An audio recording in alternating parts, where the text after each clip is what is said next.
Hi, I'm Jordan the Nerd of Gold, and they recently announced the new titles that are coming out for DC Vertigo's line, which is the rebirth of the Vertigo line that DC used to have. So all of these creators have worked together in the past, which I think is really good because they already have a rhythm and expectations of each other, and also gives them a chance to plug in their past work, which is a really good point of advertising for all these creators.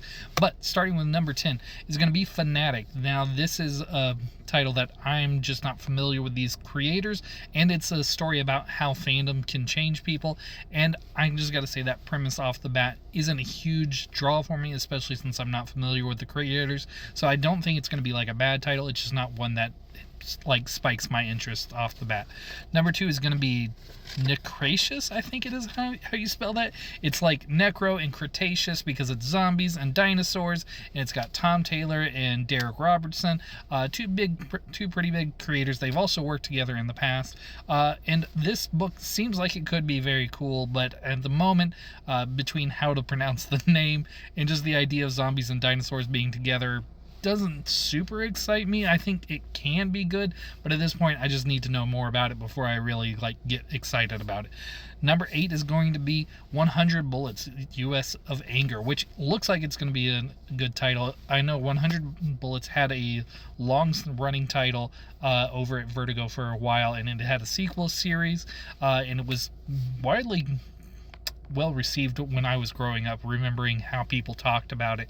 But that being said, I've never read 100 Bullets, period. I should probably change that, or at least look into it to see if I really do or don't like it.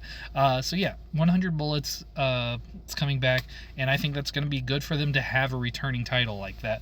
Number 7 on the list is going to be Crying Dolls. The reason this is higher on the list is because I have read Mariko Tamaki's work before, and I do like it.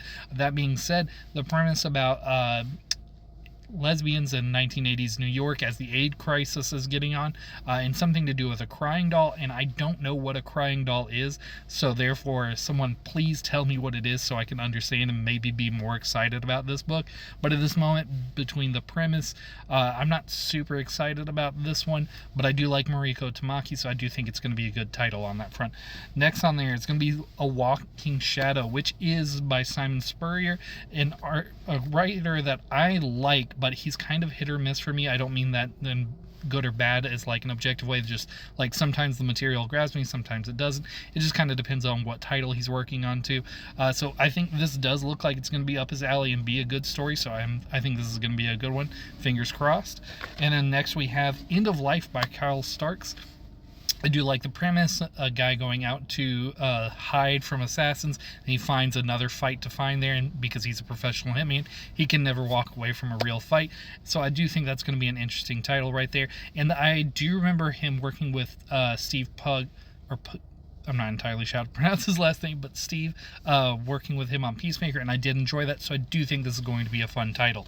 Next on the list, number 4 is going to be The Peril of the Brutal Dark, an Ezra Kane mystery, which implies like a kind of novelistic approaching to the storytelling and how it's like adventures. I like that setup. I like the idea of 1940s noir detective stuff plus magic. That's a good premise to me, and I like the creative team on this.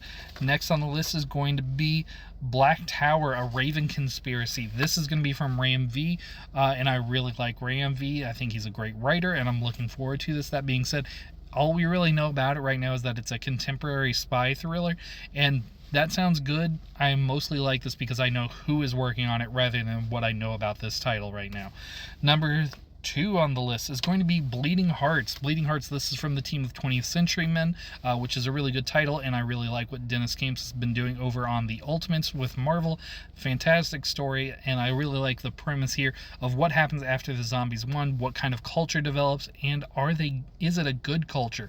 Are humans, worth keeping around? Next on the list, and the final one shouldn't be really surprising. I've mentioned his name plenty of times before. James Singh's The Nice House continues under the Vertigo line. He says it was always a Vertigo book, and yeah, that makes total sense. The Nice House is a great title, and I really look forward to it continuing under DC's Vertigo. Let me know, which titles are you excited about with this new Vertigo line, and how excited are you about the Vertigo's place in the comic industry compared to like Image or Boom and any other independent thing, since this is also a creator-owned creator-owned endeavor.